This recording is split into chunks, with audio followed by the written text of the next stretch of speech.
Hello students, these are problems from the second sheet that I attached, right? These are a little bit harder only because the numbers get a little bigger and some of the variables have coefficients. Like in the first page, that would have been a 1 or not there, you know what I mean? So let's do these two, which I think they're probably the harder ones on this page here. So let's do this. So we're gonna cross multiply this 2 times this 2 times that 2. So on one side, I'm gonna have 4 times this 2h plus 13. And then on the other side, I'm gonna have 3 times 15.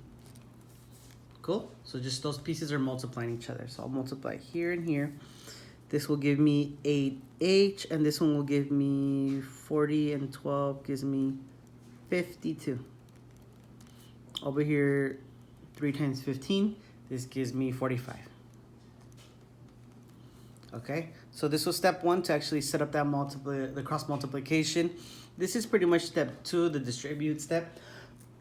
Step 3, the combine step. Well, these do not combine, and that one is all by himself. These don't combine because they're not like terms, right? So this is a letter, number, number.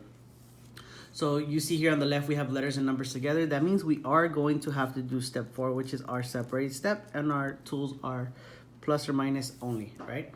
For step 4. So here we go. This guy's gotta go. I'm gonna do minus 52 to make it go away. Minus 52. So on the left here, I'm gonna have 8h equals to 52 is bigger, so it's gonna be negative. And how much bigger is 52 than 45? It's bigger by 7. Cool. So then the last thing is for us to solve. I'm gonna divide by 8. Divide by 8. And I'm gonna use my calculator for this one. So negative 7 divided by 8. So I'm gonna use my calculator.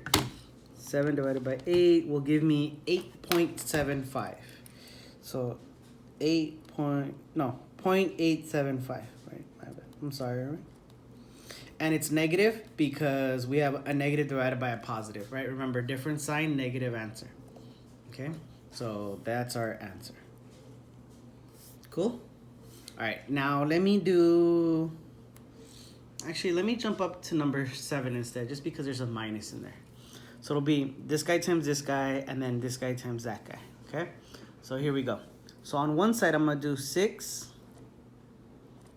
9x plus 10. And I like to put the 6 before this guy. I could have done it backwards, but it's very nice to distribute like this, as opposed to distributing to the left. You can miss a sign, it gets to be a little bit weird, okay? So then this will be 12 times 1. So this guy times that guy, right? Okay, here we go. Let's do it. 6 times 9 will give me 54x. 6 times 10 will give me 60. And then on this side, I just have 12. Alrighty. So we've done step 1, which is to set up that cross multiplication. Here we can think about this as step 2, which is the distribution. Then combine like terms. Let's see, can I combine this and this? No, they're not like terms, and he's all by himself, so there's no need to combine. We'll do step 4, which is my solve step, right? And I know that I have, no. Step 4 is my separate step, right?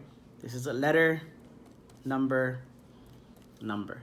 So we have letters and numbers together here. We're gonna go ahead and separate that. I'm gonna call the left side my letter side, and the right side my number side. So the thing that's in the wrong place right now is this 60. Right? Because he's a number on the letter side. So I want to make a 0, so I'm going to do minus 60. 60 minus 60, 0. Cool? So now here on the right side, I have to do the same thing. Minus 60. Okay, on the left side, I'm gonna be left with 54x equals to 12 minus 60. So if you have $12 and you owe 60, you're going to end up owing, right? So this is going to be negative because the 60 is bigger. And then how much would we owe? The difference between these two numbers. So the difference would be 48. So we'd owe $48, okay? One more time, it's negative because the 60 is bigger than this one. And it's got a negative sign on it, so that's why it's negative. And how much bigger? It's bigger by 48. Okay, last step is for us to do our solve step. So we're gonna divide by 54, divide by 54, and x will give us, again, I'm going to use my calculator because I don't know, it's too early for that. Negative 48 divided by, it was 54, right? 54. That gives me 0.888888. And they wanted us to do this to the nearest hundredth. So we're going to do, this one is going to make this one into a 9, okay? So our answer would be negative 0.89. Cool? Alrighty, so there's 2 more examples from the second page. I'll do another video with examples from the last page in a little bit, okay? Good luck.